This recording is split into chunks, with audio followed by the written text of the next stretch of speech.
ನಮಸ್ಕಾರ. ಮುಖ್ಯಾಂಶಗಳು. ಸೆಪ್ಟೆಂಬರ್ನಲ್ಲಿ 95,000 ಕೋಟಿ ರೂಪಾಯಿಗೂ ಅಧಿಕ ಜಿಎಸ್ಟಿ ಸಂಗ್ರಹ. ಕೋವಿಡ್-19 ಸಂದಿಗ್ಧ ಸ್ಥಿತಿಯ ನಡುವೆಯೂ ಆಶಾದಾಯಕ ಪ್ರಗತಿ, ಕೇಂದ್ರ ಹಣಕಾಸು ಸಚಿವಾಲಯ. ಕೊರೋನಾ ನಿಯಂತ್ರಣಕ್ಕೆ ರಾಜ್ಯದಲ್ಲಿ ಕಟ್ಟುನಿಟ್ಟಿನ ಕ್ರಮ, ಜನನಿಬಿಡ ಪ್ರದೇಶ ಸೇರಿ ಹಲವೆಡೆ ಮುಂಜಾಗ್ರತೆಗೆ ಒತ್ತು, ಸಚಿವ ಡಾ ಕೆ ಸುಧಾಕರ್. ಕೇಂದ್ರದ ಪಾರದರ್ಶಕ ನೀತಿಗಳಿಂದ ಹೂಡಿಕೆಗೆ ಭಾರತ ಪ್ರಶಸ್ತ ತಾಣ. ವೈದ್ಯಕೀಯ ಔಷಧ ಕ್ಷೇತ್ರದಲ್ಲೂ ವಿಪುಲ ಅವಕಾಶ, ಸಚಿವ ಡಿವಿ ಸದಾನಂದಗೌಡ. ಕೃಷಿ ಕಾಯ್ದೆಗಳು ರೈತರ ಅಭ್ಯುದಯಕ್ಕೆ ಪೂರಕ, ಉಜ್ವಲ ಭವಿಷ್ಯ ನಿರ್ಮಾಣಕ್ಕೆ ಸಹಕಾರಿ, ಸಚಿವ ಪಿಯೂಷ್ ಗೋಯಲ್. ವಾರ್ತೆಗಳ ವಿವರ.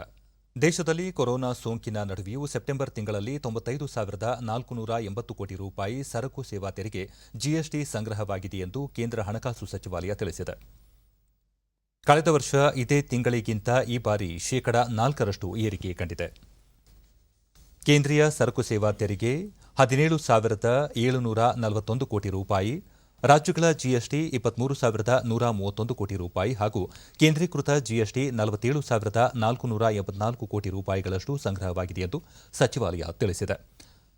ಮಹಾರಾಷ್ಟದಲ್ಲಿ 13,546 ಕೋಟಿ ರೂಪಾಯಿ, ತಮಿಳುನಾಡು 6,454, ಗುಜರಾತ್ 6,090, ಕರ್ನಾಟಕ 6,050, ಉತ್ತರ ಪ್ರದೇಶ 5,075, ಹರಿಯಾಣ 4,612, ದೆಹಲಿ 3,146, ಪಶ್ಚಿಮ ಬಂಗಾಳ 3,393, ಒಡಿಶಾ 2,384, ತೆಲಂಗಾಣ 2,796, ಆಂಧ್ರಪ್ರದೇಶ 2,141, ಛತ್ತೀಸ್ಗಢ 1,841, ಜಾರ್ಖಂಡ್ 1,656 ಕೋಟಿ ರೂಪಾಯಿಯಷ್ಟು ಸಂಗ್ರಹ ಮಾಡಿವೆ. ಕರ್ನಾಟಕ ಕಳೆದ ವರ್ಷ ಇದೇ ತಿಂಗಳಲ್ಲಿ ದಾಖಲಾಗಿದ್ದ ಜಿಎಸ್ಟಿಯಲ್ಲಿ ಶೇಕಡಾ 5ರಷ್ಟು ಋಣಾತ್ಮಕ ಪ್ರಗತಿ ದಾಖಲಿಸಿದೆ. ಮುಖ್ಯಮಂತ್ರಿ ಬಿಎಸ್ ಯಡಿಯೂರಪ್ಪ ಅಧ್ಯಕ್ಷತೆಯಲ್ಲಿ ವಿಧಾನಸೌಧದಲ್ಲಿ ಇಂದು ರಾಜ್ಯ ಸಚಿವ ಸಂಪುಟ ಸಭೆ ನಡೆಯಿತು. ಸಭೆಗೂ ಮುನ್ನ ಕನ್ನಡ ಮತ್ತು ಸಂಸ್ಕೃತಿ ಸಚಿವ ಸಿಟಿ ರವಿ, ದೇಶದಲ್ಲಿ ವಿವಿಧ ಚಟುವಟಿಕೆಗಳಿಗೆ ಮತ್ತಷ್ಟು ಉತ್ತೇಜನ ನೀಡುವ ಸಲುವಾಗಿ ಕೇಂದ್ರ ಸರ್ಕಾರ ಹೊಸ ಮಾರ್ಗಸೂಚಿ ನಿನ್ನೆ ಪ್ರಕಟ ಮಾಡಿದೆ. ಈ ಮಾರ್ಗಸೂಚಿಯಲ್ಲಿ ಚಿತ್ರಮಂದಿರಗಳಲ್ಲಿ ಶೇಕಡಾ 50ರಷ್ಟು ಪ್ರೇಕ್ಷಕ ಸಾಮರ್ಥ್ಯದಲ್ಲಿ ಪ್ರದರ್ಶನಕ್ಕೆ ಅವಕಾಶ ಹಾಗೂ ಕ್ರೀಡಾಪಟುಗಳು ಈಜುಕೊಳ ಬಳಸಿಕೊಳ್ಳಲು ಅನುಮತಿ ನೀಡಿರುವ ಕ್ರಮ ಸ್ವಾಗತಾರ್ಹ ಎಂದರು. ಈಜುಕೊಳ ಆರಂಭಕ್ಕೆ ಅನುಮತಿ ನೀಡಿದ ಹಿನ್ನೆಲೆಯಲ್ಲಿ ಕ್ರೀಡಾಪಟುಗಳು ತಮ್ಮ ಆರೋಗ್ಯದ ಬಗ್ಗೆ ಹೆಚ್ಚಿನ ಕಾಳಜಿ ವಹಿಸಬೇಕು. ಕೋವಿಡ್ ಪರೀಕ್ಷೆ ಮಾಡಿಸಿಕೊಂಡು ನೆಗೆಟಿವ್ ವರದಿ ಬಂದರಷ್ಟೇ ಈಜುಕೊಳಗಳನ್ನು ಬಳಸಬೇಕು ಎಂದು ಅವರು ಹೇಳಿದರು. ಅವಕಾಶ ಮಾಡಿಕೊಟ್ಟಿದೆ. ಅದರಲ್ಲಿ ಸ್ವಿಮ್ಮಿಂಗ್ ಪೂಲ್ಗಳಿಗೆ ಕ್ರೀಡಾಪಟುಗಳು ಬಳಸಿಕೊಳ್ಳೋದಕ್ಕೆ ಮುಕ್ತ ಅವಕಾಶ ಕೊಟ್ಟಿದೆ. ಆದರೆ ಎಲ್ಲ ಕ್ರೀಡಾಪಟುಗಳಿಗೆ ನಾವು ವಿನಂತಿ ಮಾಡ್ತೇನೆ, ನಿಮ್ಮ ಸುರಕ್ಷೆ ನಿಮ್ಮ ಜವಾಬ್ದಾರಿ. ಹಾಗಾಗಿ ಎಚ್ಚರಿಕೆಯನ್ನು ವಹಿಸಿ, ಯಾರಿಗೆ ರೋಗದ ಲಕ್ಷಣಗಳಿದೆ ಅವರು ಸ್ವಿಮ್ಮಿಂಗ್ ಪೂಲಿಗೆ ಬರಬಾರ್ದು. ನೀವು ಟೆಸ್ಟ್ ಮಾಡಿಸ್ಕೊಂಡೇ ಸ್ವಿಮ್ಮಿಂಗ್ ಪೂಲ್ ಒಳಗೆ ಬರಬೇಕು ಅನ್ನುವಂಥ ವಿನಂತಿಯನ್ನು ಮಾಡ್ತೇನೆ. ಅದಲ್ಲದೆ ಚಲನಚಿತ್ರ ಮಂದಿರಗಳಿಗೂ ಕೂಡ ಅವಕಾಶವನ್ನು ಕೊಟ್ಟಿದೆ. ಶೇಕಡಾ 50ರಷ್ಟು ಮಾತ್ರ ಅಲ್ಲಿ ಬರಲಿಕ್ಕೆ, ಪ್ರೇಕ್ಷಕರು ಕೂತ್ಕೊಳ್ಳಿಕ್ಕೆ ಬರಲಿಕ್ಕೆ ಅವಕಾಶವನ್ನು ಮಾಡಿಕೊಟ್ಟಿದೆ. ಎರಡೂ ನಿರ್ಧಾರವನ್ನು ನಾನು ಸ್ವಾಗತಿಸ್ತೇನೆ. ಬಹಳ ದಿನಗಳಿಂದ ಬೇಡಿಕೆ ಇತ್ತು. ಆ ಬೇಡಿಕೆಯನ್ನು ಆಧರಿಸಿ ಈ ಒಂದು ಅನ್ಲಾಕ್ 5ನಲ್ಲಿ ತೆಗೆದುಕೊಂಡಿರ್ತಕ್ಕಂಥ ಕ್ರಮ ಸ್ವಾಗತ. ಕೋವಿಡ್-19 ಸೋಂಕು ಮತ್ತು ಮರಣ ಪ್ರಮಾಣ ಹೆಚ್ಚಿರುವ ಜಿಲ್ಲೆಗಳಲ್ಲಿ ಕಟ್ಟುನಿಟ್ಟಿನ ಕ್ರಮ ಕೈಗೊಳ್ಳಲಾಗುವುದು ಎಂದು ವೈದ್ಯಕೀಯ ಶಿಕ್ಷಣ ಸಚಿವ ಡಾ ಕೆ ಸುಧಾಕರ್ ತಿಳಿಸಿದ್ದಾರೆ. ರಾಜ್ಯದಲ್ಲಿ ಕೊರೋನಾ ನಿಯಂತ್ರಣಕ್ಕೆ ಸಂಬಂಧಿಸಿದಂತೆ ಅಧಿಕಾರಿಗಳೊಂದಿಗೆ ಚರ್ಚೆ ನಡೆಸಿದ ಅವರು, ಕಳೆದ 2 ದಿನಗಳಿಂದ ರಾಜ್ಯದಲ್ಲಿ ಪ್ರತಿದಿನ 90,000ಕ್ಕೂ ಹೆಚ್ಚು ಮಾದರಿಗಳ ಪರೀಕ್ಷೆ ನಡೆಸಲಾಗುತ್ತಿದೆ. ಮುಂಬರುವ ದಿನಗಳಲ್ಲಿ ಪ್ರತಿನಿತ್ಯ 1.25 ರಿಂದ 1.5 ಲಕ್ಷಗಳವರೆಗೆ ಪರೀಕ್ಷೆ ನಡೆಸಲು ಸೂಚಿಸಲಾಗಿದೆ. ನಾಗರಿಕರು ಮುಂಜಾಗ್ರತಾ ಕ್ರಮಗಳನ್ನು ಕೈಗೊಳ್ಳಬೇಕು ಎಂದು ಅವರು ತಿಳಿಸಿದ್ದಾರೆ. ಮಾಸ್ಕ್ ಧರಿಸದೇ ಇರುವವರಿಗೆ ದಂಡ ವಿಧಿಸುವುದು, ಶಾಪಿಂಗ್ ಮಳಿಗೆ, ಅಂಗಡಿಗಳು, ಮದುವೆ, ಇತರೆ ಸಮಾರಂಭಗಳಲ್ಲಿ ವ್ಯಕ್ತಿಗತ ಅಂತರವಿಲ್ಲದೆ ಹೆಚ್ಚು ಜನ ಸೇರುವಂತಾದರೆ ಮಾಲೀಕರ ಲೈಸೆನ್ಸ್ ರದ್ದುಪಡಿಸುವುದು ಸೇರಿದಂತೆ ಹಲವು ಬಿಗಿ ಕ್ರಮಗಳನ್ನು ಕೈಗೊಳ್ಳಲು ತಜ್ಞರು, ಹಿರಿಯ ಅಧಿಕಾರಿಗಳು ಸಲಹೆ ನೀಡಿದ್ದಾರೆ. ಮುಖ್ಯಮಂತ್ರಿಗಳೊಂದಿಗೆ ಚರ್ಚಿಸಿ ಈ ಕುರಿತು ನಿರ್ಧಾರ ಕೈಗೊಳ್ಳಲಾಗುವುದು ಎಂದು ಸಚಿವ ಸುಧಾಕರ್ ಹೇಳಿದ್ದಾರೆ. ವಿಶ್ವವಿಖ್ಯಾತ ಮೈಸೂರಿನ ನಾಡಹಬ್ಬ ದಸರಾವನ್ನು ಈ ಬಾರಿ ಸರಳವಾಗಿ ಆಚರಿಸಲು ರಾಜ್ಯ ಸರ್ಕಾರ ಮುಂದಾಗಿದೆ. ಈ ಹಿನ್ನೆಲೆಯಲ್ಲಿ ಜಂಬೂ ಸವಾರಿಯಲ್ಲಿ ಪಾಲ್ಗೊಳ್ಳಲಿರುವ ಗಜಪಡೆಯನ್ನು ಹುಣಸೂರಿನ ವೀರನ ಹೊಸಹಳ್ಳಿ ನಾಗರಹೊಳೆ ರಾಷ್ಟ್ರೀಯ ಉದ್ಯಾನವನ ಗೇಟ್ನಲ್ಲಿ ಜಿಲ್ಲಾಧಿಕಾರಿ ರೋಹಿಣಿ ಸಿಂಧೂರಿ ಬರಮಾಡಿಕೊಂಡು ಗಜ ಪಯಣಕ್ಕೆ ಚಾಲನೆ ನೀಡಿದರು. ಕೋವಿಡ್-19 ಹಿನ್ನೆಲೆಯಲ್ಲಿ ದಸರಾ ಮಹೋತ್ಸವದಲ್ಲಿ ಈ ಬಾರಿ 5 ಆನೆಗಳು ಮಾತ್ರ ಭಾಗವಹಿಸಲಿವೆ. ಸಂಪ್ರದಾಯದಂತೆ ತುಲಾ ಲಗ್ನದಲ್ಲಿ ಬೆಳಗ್ಗೆ 10:10 ರಿಂದ 11 ಗಂಟೆಯ ಸಮಯದಲ್ಲಿ ಅಭಿಮನ್ಯು ನೇತೃತ್ವದ ಗಜಪಡೆಗೆ ಪೂಜೆ ಸಲ್ಲಿಸುವ ಮೂಲಕ ಚಾಲನೆ ನೀಡಲಾಯಿತು.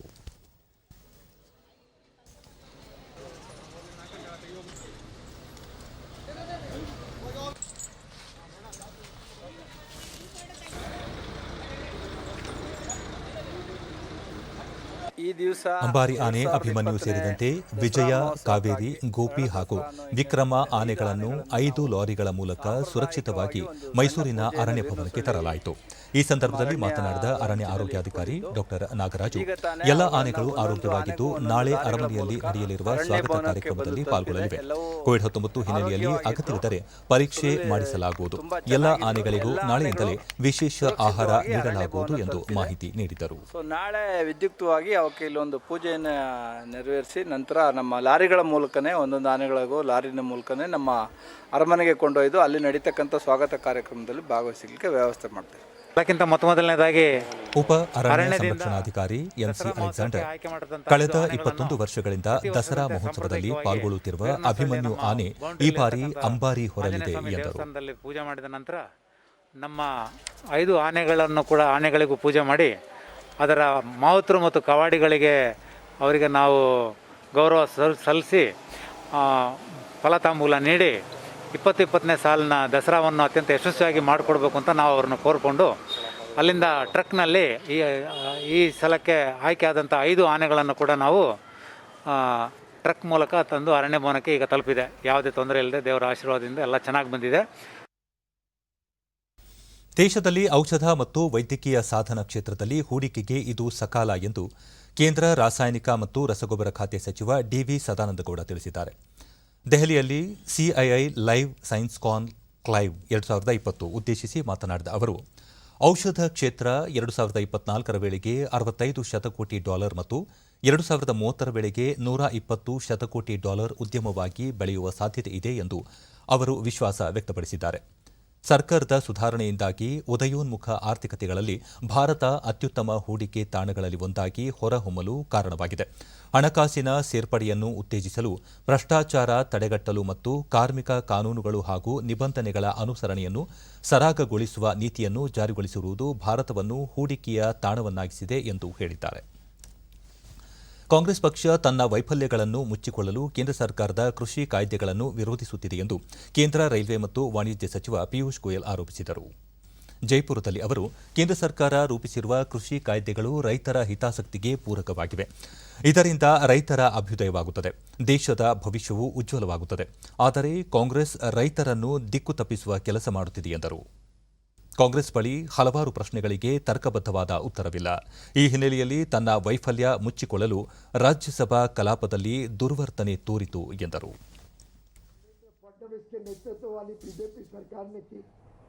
ये सब चीजों का जवाब कांग्रेस के पास है नहीं, इसलिए वो अब भ्रमित करने की कोशिश कर रहे हैं किसानों को. मैं समझता हूं वो विफल हो गए और उनकी विफलता साफ झलक रही है.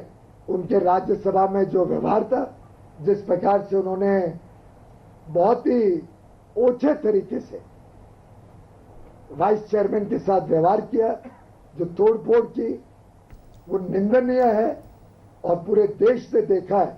मुझे विश्वास है कि देश उस प्रकार के व्यवहार को, उस प्रकार के उनके राजनीतिक काम को कभी माफ नहीं करेगा. ಮೊದಲ ಹಂತದ ಬಿಹಾರ ವಿಧಾನಸಭಾ ಚುನಾವಣೆಗೆ ಕೇಂದ್ರ ಚುನಾವಣಾ ಆಯೋಗ ಇಂದು ಅಧಿಸೂಚನೆ ಹೊರಡಿಸಿದೆ.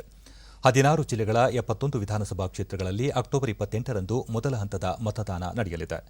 ಅಭ್ಯರ್ಥಿಗಳ ನಾಮಪತ್ರ ಸಲ್ಲಿಕೆ ಪ್ರಕ್ರಿಯೆ ಆರಂಭವಾಗಿದ್ದು, ನಾಮಪತ್ರ ಸಲ್ಲಿಕೆಗೆ ಅಕ್ಟೋಬರ್ 8 ಕೊನೆಯ ದಿನವಾಗಿದೆ. ಅಕ್ಟೋಬರ್ 9ರಂದು ಪರಿಶೀಲನೆ ನಡೆಯಲಿದೆ. ಗಯಾ, ಔರಂಗಾಬಾದ್, ಪಾಟ್ನಾ, ಬಕ್ಸರ್ ಸೇರಿದಂತೆ 16 ಜಿಲ್ಲೆಗಳಲ್ಲಿ ಮೊದಲ ಹಂತದ ಮತದಾನ ನಡೆಯಲಿದೆ. ಇವುಗಳ ಪೈಕಿ ಬಹುತೇಕ ಜಿಲ್ಲೆಗಳು ನಕ್ಸಲ್ ಪೀಡಿತ ಪ್ರದೇಶಗಳಾಗಿರುವ ಹಿನ್ನೆಲೆಯಲ್ಲಿ ಭದ್ರತೆ ದೃಷ್ಟಿಯಿಂದ ಸೂಕ್ಷ್ಮ ಪ್ರದೇಶಗಳಾಗಿವೆ. ಕೋವಿಡ್-19 ಕಾರಣ ಇದೇ ಮೊದಲ ಬಾರಿಗೆ ಕೇಂದ್ರ ಚುನಾವಣಾ ಆಯೋಗವು ಆನ್ಲೈನ್ ಮೂಲಕ ನಾಮಪತ್ರ ಸಲ್ಲಿಕೆಗೆ ಅವಕಾಶ ನೀಡಿದೆ. ಬಿಹಾರಕ್ಕೆ ಇಂದು ಭೇಟಿ ನೀಡಿ ಚುನಾವಣಾ ಸಿದ್ಧತೆಗಳ ಕುರಿತು ಪರಿಶೀಲನೆ ನಡೆಸಿದ ಮುಖ್ಯ ಚುನಾವಣಾ ಆಯುಕ್ತ ಸುನಿಲ್ ಅರೋರಾ ಒಟ್ಟು 243 ಕ್ಷೇತ್ರಗಳ ಬಿಹಾರ ವಿಧಾನಸಭೆಗೆ ಒಟ್ಟು 3 ಹಂತಗಳಲ್ಲಿ ಮತದಾನ ಪ್ರಕ್ರಿಯೆ ನಡೆಯಲಿದೆ. 2ನೇ ಹಂತದ ಮತದಾನ ನವೆಂಬರ್ 3ರಂದು ಹಾಗೂ 3ನೇ ಹಂತದ ಮತದಾನ ನವೆಂಬರ್ 7ರಂದು ನಡೆಯಲಿದೆ. ನವೆಂಬರ್ 10ರಂದು ಮತ ಎಣಿಕೆ ಕಾರ್ಯ ನಡೆಯಲಿದೆ ಎಂದು ತಿಳಿಸಿದರು. ಕೋವಿಡ್-19 ಸೋಂಕಿನ ಹಿನ್ನೆಲೆಯಲ್ಲಿ ಮಾರ್ಗಸೂಚಿ ಅನ್ವಯ ಕಟ್ಟುನಿಟ್ಟಿನ ಕ್ರಮಗಳೊಂದಿಗೆ ಮತದಾನ ಪ್ರಕ್ರಿಯೆ ನಡೆಸಲಾಗುತ್ತದೆ. ಸೋಂಕಿತರಿಗೆ ಮತದಾನದ ಕೊನೆಯ ಗಂಟೆ ಅವಧಿಯಲ್ಲಿ ಮತ ಚಲಾಯಿಸಲು ಅವಕಾಶ ನೀಡಲಾಗುತ್ತದೆ. 80 ವರ್ಷ ಮೇಲ್ಪಟ್ಟವರಿಗೆ ಮನೆಯಿಂದಲೇ ಮತ ಚಲಾವಣೆಗೆ ವ್ಯವಸ್ಥೆ ಕಲ್ಪಿಸಲಾಗುತ್ತದೆ ಎಂದರು. ಸಾಮಾಜಿಕ ಜಾಲತಾಣಗಳನ್ನು ದುರುಪಯೋಗ ಪಡಿಸಿಕೊಳ್ಳುವವರ ಕ್ರಮಗಳ ವಿರುದ್ಧ ಕಠಿಣ ಕ್ರಮ ಕೈಗೊಳ್ಳಲಾಗುವುದು ಎಂದರು. ನೂತನ ಶಿಕ್ಷಣ ನೀತಿ ಜಾರಿಗೆ ಸಂಬಂಧಿಸಿದಂತೆ ಕೇಂದ್ರ ಶಿಕ್ಷಣ ಸಚಿವ ರಮೇಶ್ ಪೋಖ್ರಿಯಾಲ್ ನಿಶಾಂಕ್ ಅವರಿಂದು ವಿದ್ಯಾರ್ಥಿಗಳೊಂದಿಗೆ ಸಂವಾದ ನಡೆಸಿದರು. ಮೈನೆಪ್ ಎನ್ನುವ ಆಪ್ ಮೂಲಕ ಪ್ರಶ್ನೋತ್ತರ ಸಂವಾದ ನಡೆಸಿದ ಅವರು ವಿದ್ಯಾರ್ಥಿಗಳ ಪ್ರಶ್ನೆಗಳಿಗೆ ಉತ್ತರಿಸಿ ನೂತನ ಶಿಕ್ಷಣ ನೀತಿಯ ಪರಿಣಾಮಗಳನ್ನು ಚರ್ಚಿಸಿದರು. ಈ ಸಂದರ್ಭದಲ್ಲಿ ರಮೇಶ್ ಪೋಖ್ರಿಯಾಲ್ ರಾಷ್ಟ್ರೀಯ ಶಿಕ್ಷಣ ನೀತಿ ಅನುಷ್ಠಾನಗೊಳಿಸುವ ಪ್ರಕ್ರಿಯೆ ಸಿದ್ಧತೆ ಹಂತದಲ್ಲಿದ್ದು ಬಹು ಶಿಸ್ತು ಸಮಗ್ರ ಶಿಕ್ಷಣ ವ್ಯವಸ್ಥೆ ಜಾರಿಗೆ ತರಲಾಗುವುದು ಎಂದರು. ರಾಷ್ಟ್ರೀಯ ಶಿಕ್ಷಣ ನೀತಿ ಮಕ್ಕಳಿಗೆ ತಂತ್ರಜ್ಞಾನ ಮತ್ತು ಆನ್ಲೈನ್ ಶಿಕ್ಷಣ ಬಳಕೆಗೆ ಹೆಚ್ಚಿನ ಒತ್ತು ನೀಡಿದೆ ಎಂದು ವಿವರಿಸಿದರು. तो मुझे लगता है कि अब राज्यों के हाथ पर है और वो राज्य सरकारें बहुत अच्छे तरीके से किस तरीके से उन परिस्थितियों का आंकलन करके वो निर्णय लेते हैं कि किसी भी छात्र के मन में किसी भी प्रकार की कोई इस राष्ट्रीय शिक्षा नीति 2020 को लेकर के यदि मन में कोई दुविधा है, कोई शंका है, कोई प्रश्न है, कुछ जानना चाहता है, कुछ उलझन है, कुछ स्पष्ट नहीं हो रहा है, तो वो प्रश्न करे और मैं कोशिश करूंगा कि उनका मैं जवाब दूंगा.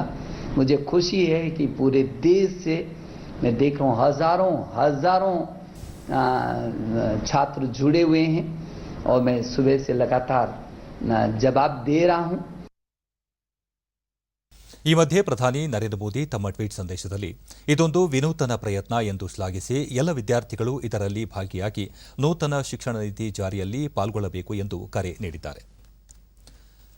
ಆರೋಗ್ಯಕರ ವೃದ್ಧಾಪ್ಯ ದಶಕ ಎನ್ನುವ ರಾಷ್ಟ್ರೀಯ ಕಾರ್ಯಕ್ರಮಕ್ಕೆ ಕೇಂದ್ರ ಆರೋಗ್ಯ ಸಚಿವ ಡಾ ಹರ್ಷವರ್ಧನ್ ಇಂದು ಚಾಲನೆ ನೀಡಿದರು. ಈ ಕುರಿತು ಮಾಹಿತಿ ನೀಡಿದ ಡಾ ಹರ್ಷವರ್ಧನ್, ಹಿರಿಯ ನಾಗರಿಕರಿಗೆ ಕಡಿಮೆ ವೆಚ್ಚದಲ್ಲಿ ಗುಣಮಟ್ಟದ ಆರೋಗ್ಯ ಸೇವೆ ನೀಡುವುದು ಈ ಕಾರ್ಯಕ್ರಮದ ಉದ್ದೇಶವಾಗಿದೆ ಎಂದು ಹೇಳಿದರು. ಯೋಜನೆಯಡಿ ಪ್ರಾಥಮಿಕ ಮತ್ತು ದ್ವಿತೀಯ ಹಂತದ ಆರೋಗ್ಯ ಸೇವೆಯಲ್ಲಿ ಹಿರಿಯರಿಗೆ ಹೆಚ್ಚಿನ ಸೌಲಭ್ಯ ಒದಗಿಸಲಾಗುವುದು. ಜಿಲ್ಲಾಸ್ಪತ್ರೆಗಳಲ್ಲಿ ಹಿರಿಯ ನಾಗರಿಕರಿಗೆಂದೇ ಹೊರರೋಗಿ ವಿಭಾಗವನ್ನು ಆರಂಭಿಸಲಾಗುವುದು ಹಾಗೂ 10 ಹಾಸಿಗೆಗಳನ್ನು ಇವರಿಗಾಗಿ ಮೀಸಲಿಡಲಾಗುವುದು. ಜೊತೆಗೆ ಆಸ್ಪತ್ರೆಗಳಲ್ಲಿ ವೃದ್ಧಾಪ್ಯ ತಜ್ಞ ವೈದ್ಯರು ಹಾಗೂ ಸಿಬ್ಬಂದಿ ನೇಮಕಕ್ಕೂ ಉದ್ದೇಶಿಸಲಾಗಿದೆ ಎಂದು ತಿಳಿಸಿದರು. ಹಿರಿಯರಿಗೆ ಆರೋಗ್ಯ ಸೇವೆ ನೀಡುವ ರಾಷ್ಟ್ರೀಯ ಕಾರ್ಯಕ್ರಮ ಇದಾಗಿದ್ದು, ವಯಸ್ಸಾಗುವಿಕೆ ಕುರಿತು 2020ರಿಂದ 2030ರವರೆಗೆ ಅಧ್ಯಯನ ನಡೆಯಲಿದೆ. ಭಾರತದ ವೃದ್ಧಾಪ್ಯ ಅಧ್ಯಯನವು ಭವಿಷ್ಯದ ಆರೋಗ್ಯ ಕಾರ್ಯಕ್ರಮಗಳಿಗೆ ವೇದಿಕೆಯಾಗಲಿದೆ ಎಂದರು. ದೆಹಲಿಯ ವಾಯುಮಾಲಿನ್ಯ ನಿಯಂತ್ರಣಕ್ಕೆ ಸಂಬಂಧಿಸಿದಂತೆ ಕೇಂದ್ರ ಪರಿಸರ ಖಾತೆ ಸಚಿವ ಪ್ರಕಾಶ್ ಜಾವಡೇಕರ್ ಅವರಿಂದು ದೆಹಲಿಯಲ್ಲಿ ಪಂಜಾಬ್, ಹರಿಯಾಣ, ರಾಜಸ್ಥಾನ, ಉತ್ತರ ಪ್ರದೇಶ ಹಾಗೂ ದೆಹಲಿಯ ಸಚಿವರೊಂದಿಗೆ ಸಭೆ ನಡೆಸಿದರು. ಪ್ರತಿ ವರ್ಷ ಪಂಜಾಬ್ ಹಾಗೂ ಹರಿಯಾಣ ರೈತರು ಅಕ್ಟೋಬರ್ ತಿಂಗಳ ಮಧ್ಯದಲ್ಲಿ ಕೃಷಿ ತ್ಯಾಜ್ಯ ಸುಡುತ್ತಾರೆ. ಇದರಿಂದ ದೆಹಲಿಯಲ್ಲಿ ಹವಾಮಾನ ವೈಪರೀತ್ಯ ಉಂಟಾಗುತ್ತದೆ. ಈ ಹಿನ್ನೆಲೆಯಲ್ಲಿ ಸಭೆ ನಡೆಸಿದ ಸಚಿವರು ಈ ರಾಜ್ಯಗಳಲ್ಲಿ ಮಾಲಿನ್ಯ ನಿಯಂತ್ರಣಕ್ಕೆ ಕೈಗೊಂಡ ಕ್ರಮಗಳ ಬಗ್ಗೆ ಪರಿಶೀಲನೆ ನಡೆಸಿದರು. ಸಭೆಯ ಬಳಿಕ ಮಾಹಿತಿ ನೀಡಿದ ಪ್ರಕಾಶ್ ಜಾವಡೇಕರ್, ಪಂಜಾಬ್ ಮತ್ತು ಹರಿಯಾಣಗಳಲ್ಲಿ ವರ್ಷದಿಂದ ವರ್ಷಕ್ಕೆ ಕೃಷಿ ತ್ಯಾಜ್ಯ ಸುಡುವ ಪ್ರಮಾಣ ಕಡಿಮೆಯಾಗಿದೆ. ಪೆರಿಫೆರಲ್ ರಸ್ತೆ ಕಾಮಗಾರಿ, ಬೃಹತ್ ಕಟ್ಟಡ ನಿರ್ಮಾಣ ಸೇರಿದಂತೆ ಹಲವಾರು ಕಾರಣಗಳಿಂದ ಮಾಲಿನ್ಯ ಉಂಟಾಗುತ್ತಿದೆ ಎಂದು ತಿಳಿಸಿದರು. हरियाणा के कंवरपाल, दिल्ली के गोपाल राय, ये पंजाब के सचिव उपस्थित थे. अन्य राज्यों के सभी राज्यों के सचिव और प्रदूषण शाखा के जो अधिकारी हैं वो भी सब उपस्थित थे. भारत सरकार के कृषि सचिव और कृषि संशोधन सचिव ಕೋವಿಡ್-19 ಸಮಯದಲ್ಲಿ ವಾಯು ಮಾಲಿನ್ಯದಿಂದ ಶ್ವಾಸಕೋಶಕ್ಕೆ ಹೆಚ್ಚಿನ ಹಾನಿ ಉಂಟಾಗುವ ಹಿನ್ನೆಲೆಯಲ್ಲಿ ಪಂಜಾಬ್ ರೈತರಿಗೆ ತ್ಯಾಜ್ಯ ಸುಡದಂತೆ ಅರಿವು ಮೂಡಿಸಲಾಗುತ್ತಿದೆ ಎಂದು ತಿಳಿಸಿದರು. ಮಾಲಿನ್ಯ ನಿಯಂತ್ರಣಕ್ಕೆ ಕೇಂದ್ರ ಸರ್ಕಾರದ ಪ್ರಯತ್ನ ಮುಂದುವರಿಯುತ್ತಿದೆ ಎಂದ ಪ್ರಕಾಶ್ ಜಾವಡೇಕರ್, ಜನರು ಸಹ ಈ ನಿಟ್ಟಿನಲ್ಲಿ ಕೈಜೋಡಿಸಬೇಕು ಎಂದರು. आज मेरे अध्यक्षता में यह बैठक हुई। इसमें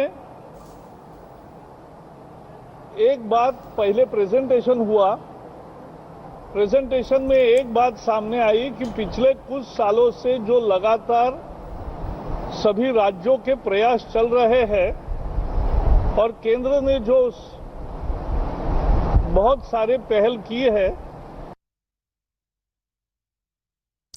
ವಿಶ್ವ ಅಂಚೆ ಪತ್ರ ದಿನದ ಅಂಗವಾಗಿ ಚನ್ನಪಟ್ಟಣದ ಆಟಿಕೆಗಳು ಕುರಿತ ಅಂಚೆ ಚೀಟಿಯನ್ನು ಕರ್ನಾಟಕ ವೃತ್ತದ ಮುಖ್ಯ post master general Sharada Sampath ಬೆಂಗಳೂರಿನಲ್ಲಿಂದು ಬಿಡುಗಡೆ ಮಾಡಿದರು. ಆಂಧ್ರಪ್ರದೇಶದ ಕೊಂಟಪಲ್ಲಿ ಆಟಿಕೆ, ಏಟಿ ಕೊಪ್ಪಕ ಆಟಿಕೆ, ತೆಲಂಗಾಣದ ನಿರ್ಮಲ್ ಆಟಿಕೆ, ಗುಜರಾತ್ನ ಕಚ್ ಮರದ ಆಟಿಕೆ, ಹಿಮಾಚಲ ಪ್ರದೇಶದ ಹಿಮಾಚಲಿ ಗೊಂಬೆಗಳು, ಮಧ್ಯಪ್ರದೇಶದ ಬುಧ್ನಿ ಆಟಿಕೆ, ಒಡಿಶಾದ ಚೌಕಂಧೇಲಿ ಮೇಣದ ಗೊಂಬೆಗಳು, ಪಶ್ಚಿಮ ಬಂಗಾಳದ ಫುರ್ನಿ ಮಣ್ಣಿನ ಗೊಂಬೆ, ಉತ್ತರ ಪ್ರದೇಶದ ವಾರಾಣಸಿ ಮಿರ್ಜಾಪುರ್ ಮೇಣದ ಆಟಿಕೆ ಹಾಗೂ ತಮಿಳುನಾಡಿನ ತಂಜಾವೂರಿನಲ್ಲಿ ನರ್ತಿಸುವ ಗೊಂಬೆ ಕುರಿತ ಸಾಂಪ್ರದಾಯಿಕ ಅಂಚೆ ಚೀಟಿಗಳು ಇಂದು ಬಿಡುಗಡೆಗೊಂಡಿವೆ. ಈ ವೇಳೆ ಶಾರದಾ ಸಂಪತ್ ಪ್ರಧಾನಿ ನರೇಂದ್ರ ಮೋದಿ ಅವರು ಚನ್ನಪಟ್ಟಣದ ಗೊಂಬೆಗಳ ಬಗ್ಗೆ ತಮ್ಮ ಮನ್ ಕಿ ಬಾತ್ನಲ್ಲಿ ಪ್ರಸ್ತಾಪ ಮಾಡಿದ ಬಳಿಕ ಎಲ್ಲೆಡೆ ಇವುಗಳ ಜನಪ್ರಿಯತೆ ಹೆಚ್ಚಿತು. ಜೊತೆಗೆ ದೇಶದ ವಿವಿಧ ರಾಜ್ಯಗಳ ಪೋಸ್ಟ್ ಮಾಸ್ಟರ್ ಜನರಲ್ಗಳಿಗೂ ಕೂಡ ತಮ್ಮ ತಮ್ಮ ರಾಜ್ಯಗಳಲ್ಲಿ ಚನ್ನಪಟ್ಟಣದ ಆಟಿಕೆಗಳಿರುವ ಅಂಚೆ ಲಕೋಟೆಯನ್ನು ಮುದ್ರಿಸುವಂತೆ ಮತ್ತು ಬಿಡುಗಡೆ ಮಾಡುವಂತೆ ಮನವಿ ಮಾಡಲಾಗಿದ್ದು ಎಲ್ಲರಿಂದ ಉತ್ತಮ ಪ್ರತಿಕ್ರಿಯೆ ಬಂದಿದೆ ಎಂದರು. ಅಂಚೆ ಪತ್ರ ಜನರಿಗೆ ಒಂದು ಕಡೆಯಿಂದ ಮತ್ತೊಂದು ಕಡೆಗೆ ವಿಷಯ ತಲುಪಿಸುವ ಸಂವಹನ ಮತ್ತು ಸಂದೇಶವಾಹಕವಾಗಿ ಕೆಲಸ ಮಾಡುತ್ತಿದೆ ಎಂದರು.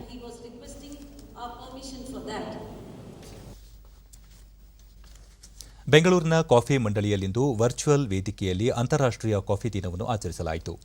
ಕಾಫಿ ಮಂಡಳಿ ಕಾರ್ಯದರ್ಶಿ ಎನ್ಎನ್ ನರೇಂದ್ರ, ನ್ಯಾಸ್ಕಾಂ ಮುಖ್ಯ ಕಾರ್ಯನಿರ್ವಹಣಾಧಿಕಾರಿ ಸಂಜೀವ್ ಮಲ್ಹೋತ್ರಾ ಮುಖ್ಯ ಅತಿಥಿಗಳಾಗಿ ಕಾರ್ಯಕ್ರಮದಲ್ಲಿ ಪಾಲ್ಗೊಂಡಿದ್ದರು. ಈ ಮಧ್ಯೆ ಉದ್ಯಮಿಗಳ ಅಭಿವೃದ್ಧಿ ಮತ್ತು ತರಬೇತಿ ಕಾರ್ಯಕ್ರಮಕ್ಕೆ ಚಾಲನೆ ನೀಡಲಾಯಿತು.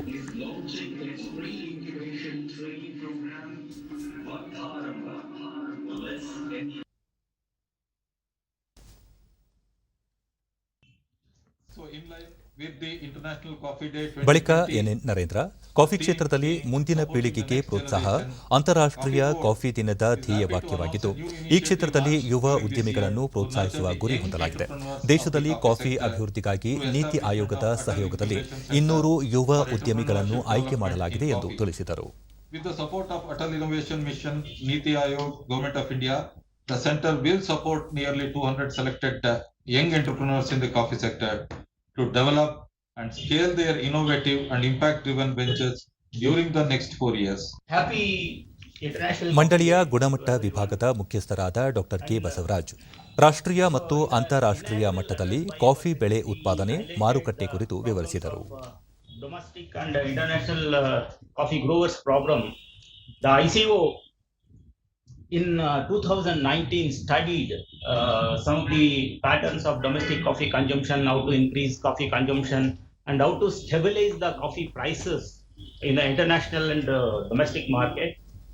While the online programs would relate to a doctor Ashwin Kumar, ಭಾರತದಲ್ಲಿ ಕಾಫಿ ಬಳಕೆ ಹೆಚ್ಚಿಸಲು ಹಲವಾರು ಕ್ರಮಗಳನ್ನು ಕೈಗೊಂಡಿರುವುದಾಗಿ ಹೇಳಿದರು. But with a focus on topics such as coffee shop management and also including coffee trading, quality assessment.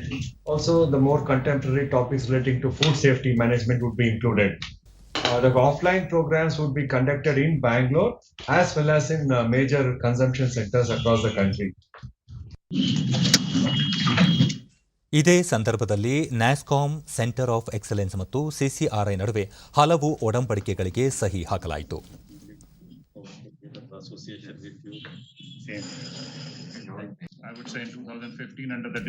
ಈ ಕುರಿತು ಮಾತನಾಡಿದ ನ್ಯಾಸ್ಕಾಂ ಸಿಇಒ ಸಂಜೀವ್ ಮಲ್ಹೋತ್ರಾ, ಕಾಫಿ ಉದ್ಯಮಕ್ಕೆ ನೆರವಾಗುವ ಹಲವು ಕಾರ್ಯಕ್ರಮಗಳನ್ನು ರೂಪಿಸಲಾಗಿದೆ ಎಂದು ವಿವರಿಸಿದರು. Deployed in different domains, agriculture, transportation, healthcare, and so on, right? So we opened our first center in Bangalore in partnership with, starting from the initiative from the Ministry of Electronics in partnership with the state government and the industry. Uttara Kannada ಜಿಲ್ಲೆಯ ಅಂಕೋಲಾದಲ್ಲಿ ಪ್ರತಿ ಮನೆಗೂ ವಿದ್ಯುತ್ ಸಂಪರ್ಕ ಕಲ್ಪಿಸುವ ಸೌಭಾಗ್ಯ ಯೋಜನೆ ಯಶಸ್ವಿಯಾಗಿ ಅನುಷ್ಠಾನಗೊಂಡಿದೆ. ತಾಲೂಕಿನ ಬೆಳಂಬಾರ ಗ್ರಾಮದ ಸುಮಾರು 154 ಮನೆಗಳಿಗೆ ವಿದ್ಯುತ್ ಸಂಪರ್ಕ ಕಲ್ಪಿಸಲಾಗಿದ್ದು, ಹಲವು ಕುಟುಂಬಗಳು ಕತ್ತಲೆಯಿಂದ ಬೆಳಕಿನೆಡೆಗೆ ಸಾಗಿದೆ ಎಂದರೆ ತಪ್ಪಾಗಲಾರದು.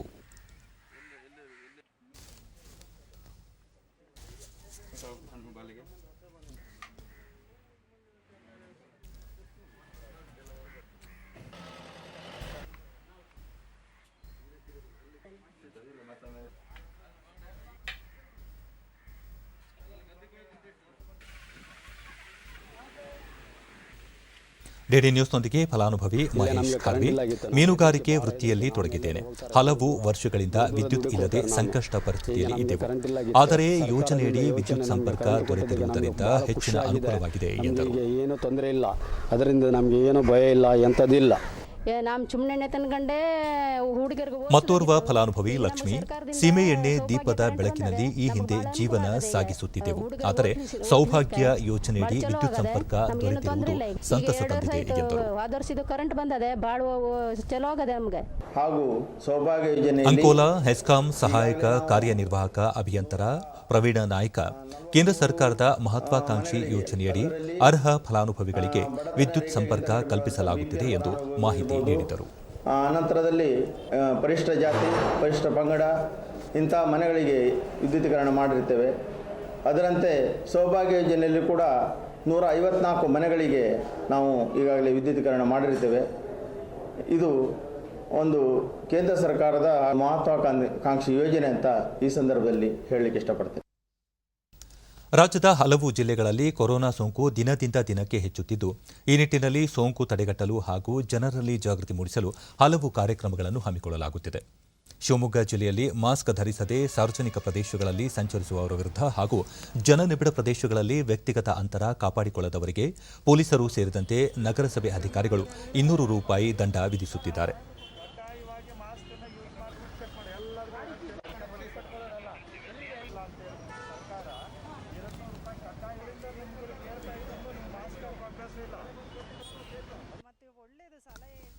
ದಂಡ ಪಾವತಿಸಿದ ರತ್ನ ಮಾಸ್ಕ್ ಇದ್ದರೂ ಧರಿಸಿರಲಿಲ್ಲ. ಹೀಗಾಗಿ ₹200 ದಂಡ ಕಟ್ಟಿದ್ದೇನೆ. ಆರೋಗ್ಯದ ದೃಷ್ಟಿಯಿಂದ ಎಲ್ಲರೂ ಕಡ್ಡಾಯವಾಗಿ ಮಾಸ್ಕ್ ಧರಿಸಬೇಕು ಎಂದರು. ಚೆನ್ನಾಗಿರಬೇಕು, ಎಲ್ಲರೂ ಹಾಕೊಂಡು ಮಾಸ್ಕ್ ಎತ್ಕೋಬೇಕಂದ್ರೆ ಪೊಲೀಸಿಗೂ ಒಳ್ಳೆ ಅನುಕೂಲ ಇರುತ್ತೆ. ಜನ ಸಲಹೆ ಪಬ್ಲಿಕ್ ಅಂದರೆ ಅವರಿಗೂ ಕಷ್ಟ ಆಗೋದಿಲ್ಲ. ಅವ್ರು ಯಾಕೆ ₹200 ಹಾಕ್ತಾರೆ? ನಾವು ನೆಟ್ಟಗಿಲ್ದಕ್ಕೆ ಅವ್ರು ಫೀಸ್ ಹಾಕ್ತಾರೆ. ಅವರು ಕರ್ತವ್ಯ ಅವ್ರು ಮಾಡ್ತಾರೆ. ನಾವು ಅದಕ್ಕೆ ಸಿಟ್ಟಾಗಂಗಿಲ್ಲ. ಡಿಡಿ ನ್ಯೂಸ್ನೊಂದಿಗೆ ಜಿಲ್ಲಾ ಪೊಲೀಸ್ ವರಿಷ್ಠಾಧಿಕಾರಿ ಎಸ್ಪಿ ಶಾಂತರಾಜು, ಮಾರ್ಚ್ನಿಂದ ಸೆಪ್ಟೆಂಬರ್ ಮಧ್ಯಭಾಗದವರೆಗೂ 5 ಲಕ್ಷಕ್ಕೂ ಹೆಚ್ಚು ದಂಡ ಸಂಗ್ರಹ ಮಾಡಲಾಗಿದೆ. ವಿಶೇಷ ಅಭಿಯಾನದಡಿ ಮಾಸ್ಕ್ ಧರಿಸದವರ ವಿರುದ್ಧ 7,900 ಪ್ರಕರಣ ದಾಖಲಿಸಿ ಅವರಿಂದ ₹11 ಲಕ್ಷ ದಂಡ ವಸೂಲಿ ಮಾಡಲಾಗಿದೆ ಎಂದರು. ಕಳೆದ 6 ದಿನದಲ್ಲಿ 24ನೇ ತಾರೀಕಿನ ಇಟ್ಕೊಂಡು 6 ದಿನದಲ್ಲಿ ಸುಮಾರು 7,900 ಕೇಸ್ಗಳನ್ನು ನಾವು ಮಾಸ್ಕ್ ಇಲ್ಲದವ್ರ ಬಗ್ಗೆ ದಾಖಲೆ ಮಾಡಿದ್ವಿ.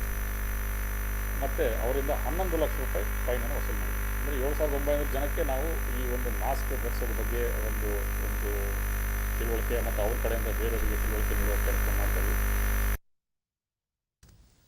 ಕೇಂದ್ರ ಸರ್ಕಾರದ ಮಹತ್ವಾಕಾಂಕ್ಷಿ ಯೋಜನೆಯಲ್ಲಿ ಒಂದಾಗಿರುವ ಪೋಷಣ ಅಭಿಯಾನ ಮಂಡ್ಯ ಜಿಲ್ಲೆಯಲ್ಲಿ ಉತ್ತಮ ಸ್ಪಂದನೆ ದೊರೆತಿದೆ. ಮಹಿಳೆಯರು ಮತ್ತು ಮಕ್ಕಳ ಉತ್ತಮ ಆರೋಗ್ಯದ ದೃಷ್ಟಿಯಿಂದ ಮಂಡ್ಯ ತಾಲೂಕಿನ ಸಾತನೂರು ಗ್ರಾಮದ ಅಂಗನವಾಡಿ ಕಾರ್ಯಕರ್ತೆಯರು ಮನೆ ಮನೆಗೆ ತೆರಳಿ ಪೌಷ್ಟಿಕ ಆಹಾರ ಕುರಿತು ಜಾಗೃತಿ ಮೂಡಿಸುತ್ತಿದ್ದಾರೆ. ಪೌಷ್ಟಿಕಾಂಶ ಹೆಚ್ಚಿಸುವ ಸೀಬೆ, ನಿಂಬೆ, ನುಗ್ಗೆ, ಬಾಳೆಹಣ್ಣುಗಳ ಗಿಡಗಳನ್ನು ನೆಡುವುದರ ಮೂಲಕ ಸುಂದರ ಕೈತೋಟವನ್ನು ನಿರ್ಮಾಣ ಮಾಡುತ್ತಿದ್ದಾರೆ. ಜೊತೆಗೆ ಹಾಲಿನ ಪುಡಿ, ಮೊಟ್ಟೆಗಳನ್ನು ಗರ್ಭಿಣಿ ಬಾಣಂತಿಯರಿಗೆ ತಲುಪಿಸುವ ಕೆಲಸ ಮಾಡುತ್ತಿದ್ದಾರೆ. ಅಪೌಷ್ಟಿಕತೆಯಿಂದ ಬಳಲುತ್ತಿರುವ ಮಕ್ಕಳನ್ನು ಗುರುತಿಸಿ ಅವರಿಗೆ ಪೌಷ್ಟಿಕಯುಕ್ತ ಆಹಾರವನ್ನು ನೀಡಿ ಆರೋಗ್ಯ ವರ್ಧನೆಗೆ ಬೇಕಾದ ಸಲಹೆ ಸೂಚನೆಗಳನ್ನು ಕೂಡ ನೀಡಲಾಗುತ್ತಿದೆ. ಇಲ್ಲೇನೆ ಅಂಗನವಾಡಿಲಿ ನಮಗೆ ಫಲಾನುಭವಿ ಯಶೋಧ, ಅಂಗನವಾಡಿಯಿಂದ ಬೇಳೆ, ಹಾಲಿನ ಪುಡಿ, ಮೊಟ್ಟೆ ಮತ್ತಿತರ ಪೌಷ್ಟಿಕಾಂಶಯುಕ್ತ ಆಹಾರ ಪದಾರ್ಥಗಳನ್ನು ನೀಡಲಾಗುತ್ತಿದೆ. ಇದರಿಂದಾಗಿ ತುಂಬಾ ಅನುಕೂಲವಾಗಿದೆ ಎಂದರು. ಪೌಷ್ಟಿಕಾಂಶ ಹೆಚ್ಚಾಗುತ್ತೆ. ಪೌಷ್ಟಿಕಾಂಶ ಆಹಾರವನ್ನ ನಾವು ತಿಂದ್ರೆ ನಮ್ಮ ಮಕ್ಕಳಿಗೂ ಕೂಡ ಚೆನ್ನಾಗಿ ಬೆಳವಣಿಗೆ ಆಗ್ತವೆ. ಮತ್ತೋರ್ವ ಫಲಾನುಭವಿ ವರಲಕ್ಷ್ಮಿ, ಅಂಗನವಾಡಿ ಮೂಲಕ ನೀಡುವ ಆಹಾರ ಸೇವನೆಯಿಂದ ತನ್ನ ಮಗಳ ತೂಕ ಹೆಚ್ಚಿದೆ ಎಂದು ಅಂಗನವಾಡಿ ಕಡೆಯಿಂದ ಫುಡ್ಸ್ ಅದೇ ಪುಷ್ಟಿ ಅನ್ನೋ ಫುಡ್ ಎಲ್ಲ ಕೊಡ್ತಿದ್ರು. ಅದು ಯಾಕೆ ಯೂಸ್ ಮಾಡಬೇಕು ಅಂತ ಎಲ್ಲ ಹೇಳ್ಕೊಟ್ಟಿದ್ದಾರೆ. ಅದರಿಂದ ನಮ್ಗೆ ಸ್ವಲ್ಪ ಯೂಸ್ ಆಗಿದೆ. ನನ್ನ ಮಗಳು ವೆಯ್ಟ್ ಒಂದು ಸ್ವಲ್ಪ ಜಾಸ್ತಿ ಆಗಿದೆ. ಮೊಟ್ಟೆ, ಸಕ್ಕರೆ ಅಂತ ಪ್ರಾಡಕ್ಟ್ ಎಲ್ಲ ಕೊಟ್ಟಿದ್ದಾರೆ. ನಾವು ಯೂಸ್ ಮಾಡ್ತಿದ್ದೀವಿ. ವೆಯ್ಟ್ ಸ್ವಲ್ಪ ಜಾಸ್ತಿ ಆಗಿದೆ ನಮ್ಮ ಮಗಳದು.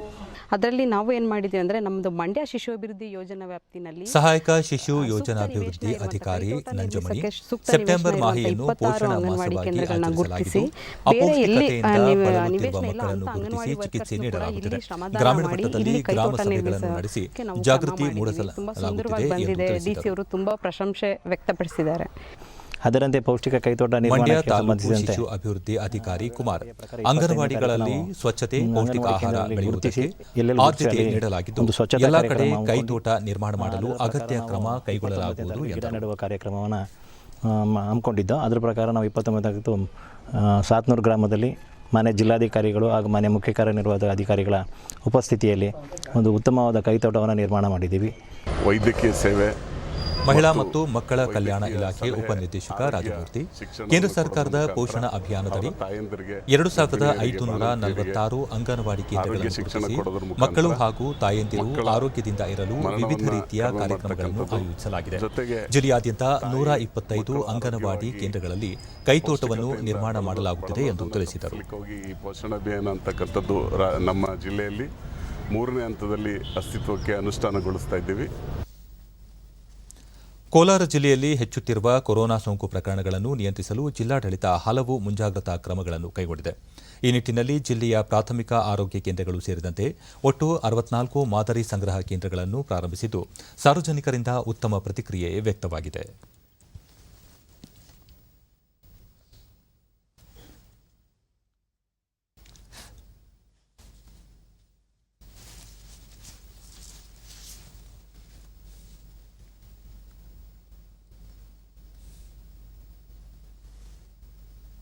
ಡಿಡಿ ನ್ಯೂಸ್ನೊಂದಿಗೆ ಜಿಲ್ಲಾಧಿಕಾರಿ ಸಿ ಸತ್ಯಭಾಮ ಕೋಲಾರ ಜಿಲ್ಲೆಯಲ್ಲಿ ಪ್ರಸ್ತುತ ಸುಮಾರು 1,000 ಸಕ್ರಿಯ ಪ್ರಕರಣಗಳಿದ್ದು ಗಣನೀಯ ಪ್ರಮಾಣದಲ್ಲಿ ಸೋಂಕಿತರು ಗುಣಮುಖರಾಗುತ್ತಿದ್ದಾರೆ.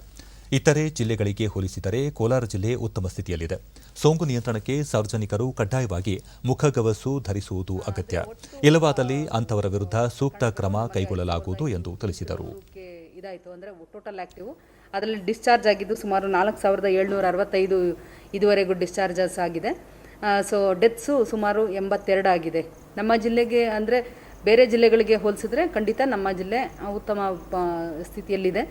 ಮಾಸ್ಕ್ ಧರಿಸೋದು ಕಡ್ಡಾಯ ಆಗಲಿ. ಸೊ ನಾವು ಕ್ರಿಮಿನಲ್ ಕೇಸು ಕೂಡ ದಾಖಲು ಮಾಡಲಿಕ್ಕೆ ಈಗಾಗಲೇ ಯೋಚನೆ ಮಾಡ್ತಾ ಇದ್ದೀವಿ. ಕಡ್ಡಾಯವಾಗಿ ಜನರು ಸಹಕರಿಸಬೇಕು. ಇದಕ್ಕೆ ಮಾಸ್ಕ್ ಧರಿಸಬೇಕು, ಸಾಮಾಜಿಕ ಅಂತರ ಕಾಪಾಡ್ಕೋಬೇಕು.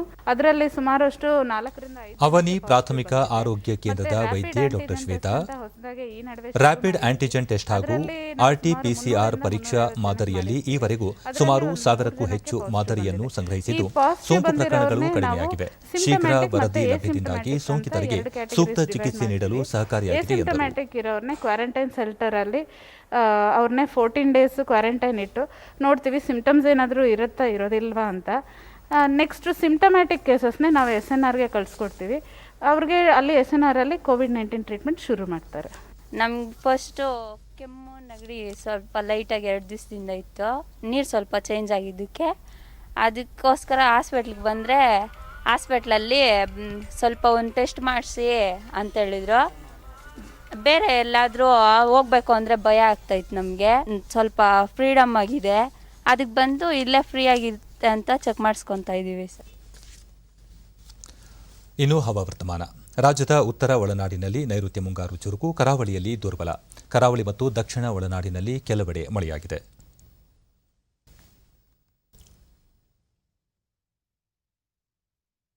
ಬಳ್ಳಾರಿ ಜಿಲ್ಲೆಯ ಹಡಗಲಿಯಲ್ಲಿ ಅತಿ ಹೆಚ್ಚು 9 ಸೆಂಟಿಮೀಟರ್ ಮಳೆಯಾಗಿದೆ. ಉಳಿದಂತೆ ಮುನಿರಾಬಾದ್ 8, ಹೊಸಪೇಟೆ 7, ಕುಷ್ಟಗಿ 6, ಹನುಮಸಾಗರ, ಏಳಕಲ್, ರಾಯಲ್ಪಾಡು 5, ಹುನಗುಂದ, ಬಸವನ ಬಾಗೇವಾಡಿ, ರಾಯಚೂರು, ಕೊಟ್ಟಿಗೆಹಾರ 4, ಬೇವೂರು, ಮಾಲೂರು 3, ಕೊಪ್ಪಳ, ಯಲಬುರ್ಗಾ, ಕುಕನೂರು, ಕಲಬುರಗಿ, ಗಬ್ಬೂರು, ಸಿಂಧನೂರು, ವೈಎನ್, ಹೊಸಕೋಟೆ, ಕಂಪ್ಲಿ, ಹಗರಿ ಬೊಮ್ಮನಹಳ್ಳಿ, ಚಿಂತಾಮಣಿ, ಶಿಡ್ಲಘಟ್ಟ, ಪಾಂಡವಪುರ, ಮೊಳಕಾಲ್ಮೂರು, ಕೊಟ್ಟೂರು, ಕೂಡ್ಲಿಗಿ, ಮೂಡಿಗೆರೆ, ಚಾಮರಾಜನಗರದಲ್ಲಿ 2 ಸೆಂಟಿಮೀಟರ್ ಮಳೆಯಾಗಿದೆ. ಕಲಬುರಗಿಯಲ್ಲಿ ಗರಿಷ್ಠ ತಾಪಮಾನ 32.9, ಶಿವಮೊಗ್ಗದಲ್ಲಿ ಕನಿಷ್ಠ 18.6 ಡಿಗ್ರಿ ಸೆಲ್ಸಿಯಸ್ ದಾಖಲಾಗಿದೆ. ಮುನ್ಸೂಚನೆಯಂತೆ ಮುಂದಿನ 24 ಗಂಟೆಗಳಲ್ಲಿ ರಾಜ್ಯಾದ್ಯಂತ ಗುಡುಗು ಸಹಿತ ಮಳೆಯಾಗುವ ಸಾಧ್ಯತೆ. ಬೆಂಗಳೂರು ಸುತ್ತಮುತ್ತ ಸಾಮಾನ್ಯ ಮೋಡಕವಿದ ವಾತಾವರಣ, ಕೆಲ ಪ್ರದೇಶಗಳಲ್ಲಿ ಗುಡುಗು ಸಹಿತ ಮಳೆ ಸಾಧ್ಯತೆ. ಗರಿಷ್ಠ ತಾಪಮಾನ 29 ಹಾಗೂ ಕನಿಷ್ಠ 20 ಡಿಗ್ರಿ ಸೆಲ್ಸಿಯಸ್ ದಾಖಲು ಸಂಭವ. ಕೊನೆಯಲ್ಲಿ ಮತ್ತೊಮ್ಮೆ ಮುಖ್ಯಾಂಶಗಳು. ಸೆಪ್ಟೆಂಬರ್ನಲ್ಲಿ 95,000 ಕೋಟಿ ರೂಪಾಯಿಗೂ ಅಧಿಕ ಜಿಎಸ್ಟಿ ಸಂಗ್ರಹ. ಕೋವಿಡ್-19 ಸಂದಿಗ್ಧ ಸ್ಥಿತಿಯ ನಡುವೆಯೂ ಆಶಾದಾಯಕ ಪ್ರಗತಿ, ಕೇಂದ್ರ ಹಣಕಾಸು ಸಚಿವಾಲಯ. ಕೊರೋನಾ ನಿಯಂತ್ರಣಕ್ಕೆ ರಾಜ್ಯದಲ್ಲಿ ಕಟ್ಟುನಿಟ್ಟಿನ ಕ್ರಮ, ಜನನಿಬಿಡ ಪ್ರದೇಶ ಸೇರಿ ಹಲವೆಡೆ ಮುಂಜಾಗ್ರತೆಗೆ ಒತ್ತು, ಸಚಿವ ಡಾ ಕೆ ಸುಧಾಕರ್. ಕೇಂದ್ರದ ಪಾರದರ್ಶಕ ನೀತಿಗಳಿಂದ ಹೂಡಿಕೆಗೆ ಭಾರತ ಪ್ರಶಸ್ತ ತಾಣ. ವೈದ್ಯಕೀಯ ಔಷಧ ಕ್ಷೇತ್ರದಲ್ಲೂ ವಿಪುಲ ಅವಕಾಶ, ಸಚಿವ ಡಿವಿ ಸದಾನಂದಗೌಡ. ಕೃಷಿ ಕಾಯ್ದೆಗಳು ರೈತರ ಅಭ್ಯುದಯಕ್ಕೆ ಪೂರಕ, ಉಜ್ವಲ ಭವಿಷ್ಯ ನಿರ್ಮಾಣಕ್ಕೆ ಸಹಕಾರಿ, ಸಚಿವ ಪಿಯೂಷ್ ಗೋಯಲ್. ನಮ್ಮ ಮುಂದಿನ ವಾರ್ತಾ ಪ್ರಸಾರ ರಾತ್ರಿ 9 ಗಂಟೆಗೆ ಚಂದನದಲ್ಲಿ. ನಮಸ್ಕಾರ.